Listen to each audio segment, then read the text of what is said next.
राजस्थान की खारे पानी की झीलों को याद करने की ट्रिक होगी कुचामन साड़ी के पल्लू काले पड़े। तो यह ट्रिक आपको याद रखनी है, कुचामन साड़ी के पल्लू काले पड़ गए हैं, इस तरह से याद रखेंगे। और इसका सही तरीका है कुचामन साड़ी के पल्लू काले पड़े। अब देखो, इस ट्रिक के अनुसार हम खारे पानी की झीलों को कैसे याद करेंगे। कुचामन, कुचामन यानी कि कुचामन झील है, यह नागौर जिले में स्थित है, ठीक है। दूसरा इसमें है सा, और सा से बनेगा सांभर। सांभर झील है जयपुर जिले में। अब देखो, सा से बन गया सांभर, और सांभर झील कहां पर है, जयपुर जिले में स्थित है। अब देखो, सांभर झील के बारे में यहां पर हम कुछ जानकारी प्राप्त करेंगे। देखो, सांभर झील यह भारत की सबसे बड़ी खारे पानी की झील है, ठीक है। और भारत के कुल नमक उत्पादन का 8.7% यहां पर उत्पादित होता है। अपवाह क्षेत्र लगभग 500 वर्ग किलोमीटर है। और 23 मार्च 1980 को सांभर झील को रामसर कन्वेंशन स्थल में सम्मिलित कर लिया गया। और उत्तरी एशिया से हजारों की संख्या में फ्लेमिंगो यहां पर आते हैं। अब देखिए, डी से बनेगा डीडवाना झील। डीडवाना झील कहां पर है, नागौर में है। अब डीडवाना झील ये नागौर जिले में स्थित है और लगभग 4 किलोमीटर क्षेत्रफल में फैली हुई है, या 4 किलोमीटर लंबाई में फैली हुई है। यहां पर सोडियम लवण बनाया जाता है, और यहां राज्य सरकार का सोडियम सल्फेट प्लांट लगा हुआ है। आगे देखिए, पैसे बनेगा पंचपदरा। अब देखो, पंचपदरा झील ये कहां पर है, बाड़मेर जिले में है। देखो, बालोतरा बाड़मेर में स्थित है पंचपदरा झील। लगभग 25 वर्ग किलोमीटर क्षेत्रफल में फैली हुई है, और इस झील में उत्तम श्रेणी का नमक पैदा होता है। यह उत्तम श्रेणी का नमक पंचपदरा झील में बनाया जाता है। और ये आपको याद रखना है, इस जो नमक है इसमें 98% सोडियम क्लोराइड पाया जाता है। 98% सोडियम क्लोराइड पाया जाता है, उत्तम श्रेणी का नमक होता है।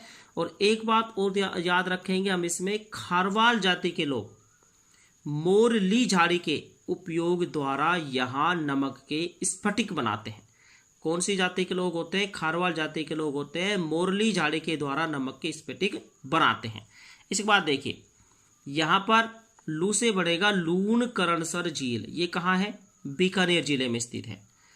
का से बनेगा काबोद झील, यह है जैसलमेर जिले में।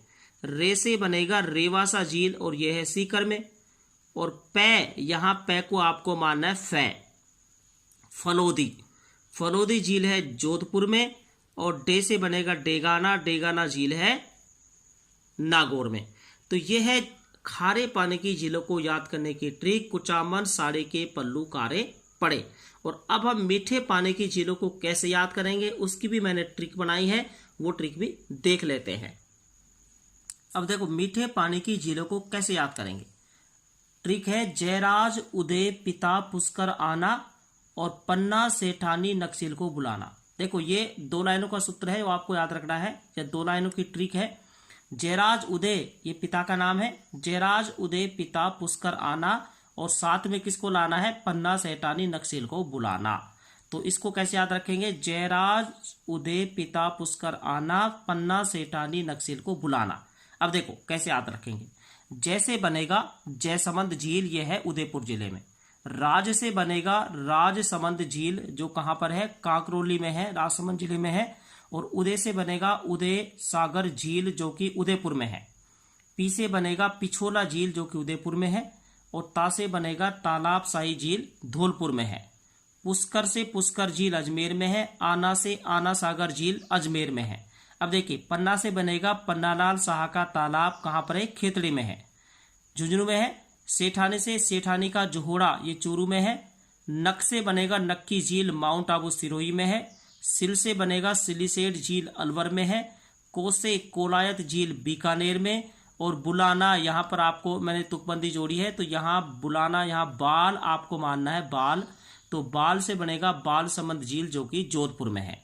अब देखो, जैसे बना जयसमंद झील, जो कि उदयपुर में है। अब देखो, जयसमंद झील, जयसमंद झील को डेभर झील भी कहते हैं, डेभर झील।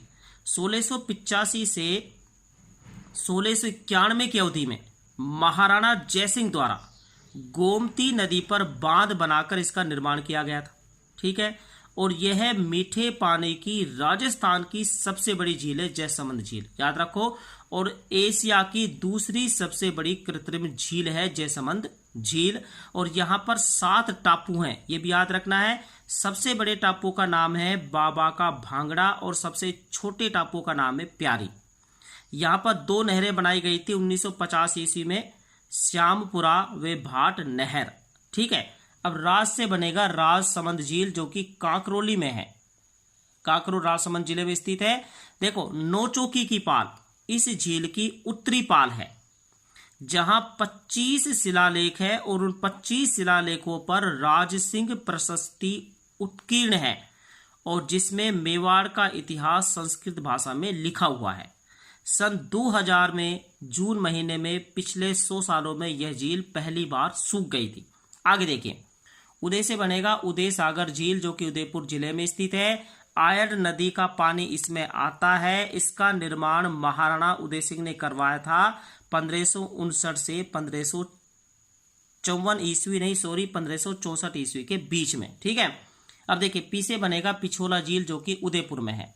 राणा लाका के काल में 14वीं सदी के अंत में एक बंजारे ने इस पिछोला झील का निर्माण करवाया था और महाराणा उदय सिंह ने इसकी मरम्मत करवाई। इसमें टापू हैं जिन पर जग मंदिर और जग निवास महल बने हुए हैं और शाहजहां या खुर्रम ने यहां पर शरण ली थी। आगे देखिए, तासे तालाबशाही झील, जो तालाबशाही झील है यह धौलपुर में है और धौलपुर से भी लगभग 30 किलोमीटर दूर बसेड़ी ग्राम में है तालाबशाही झील। ठीक है, और इस झील के ऊपर एक भव्य इमारत बनी हुई है। इसको किसने बनवाया था? 1617 ईस्वी में जहांगीर के शहजादे खुर्रम या शाहजहां के लिए उसके मनसबदार सालेह खान ने बनवाया था। इसके बाद देखिए आना सागर झील। आना सागर झील का जो निर्माण करवाया था 1137 ईस्वी में पृथ्वीराज चौहान के दादा अर्नोराज ने करवाया था। झील के किनारे जहांगीर ने दौलत बाग या सुभाष उद्यान बनवाया और यहीं पर शाहजहां ने 12 दरी यानी 5 संगमरमर के मंडप बनवाए थे और इसमें बांडी नदी का पानी आता है। आगे देखिए पन्नालाल शाह का तालाब। ठीक है, 1870 में सेठ पन्नालाल शाह ने इसको बनवाया और खेतड़ी के राजा अजीत सिंह के आमंत्रण पर स्वामी विवेकानंद को इसी तालाब के किनारे बने आवास पर ठहराया गया था। आगे देखिए सेठानी का जोहड़ा। सेठानी का जोहड़ा यानी कि चूरू से रतनगढ़ की ओर जाने वाली सड़क पर स्थित है। 1899 में भगवान दास बागला की विधवा ने इसको बनवाया था और इसमें एक मानसून से अगले मानसून तक पानी उपलब्ध रहता है। नक्की झील। नक्की झील ये माउंट आबू में रघुनाथ जी के मंदिर के पास स्थित है, ये ध्यान रखना है। और ये प्राकृतिक झील है, राजस्थान की सबसे ऊंची झील है। टोड रोक और नन रोक यहां स्थित विशाल चट्टानें हैं। बालसमंद झील। बालसमंद झील यह जोधपुर में है। इसका निर्माण 1159 ईस्वी में परिहार शासक बालक राव ने करवाया था। तो मित्रों नई नई ट्रिक के लिए मेरे चैनल को सब्सक्राइब कर दे, वीडियो को लाइक और शेयर जरूर कर दे।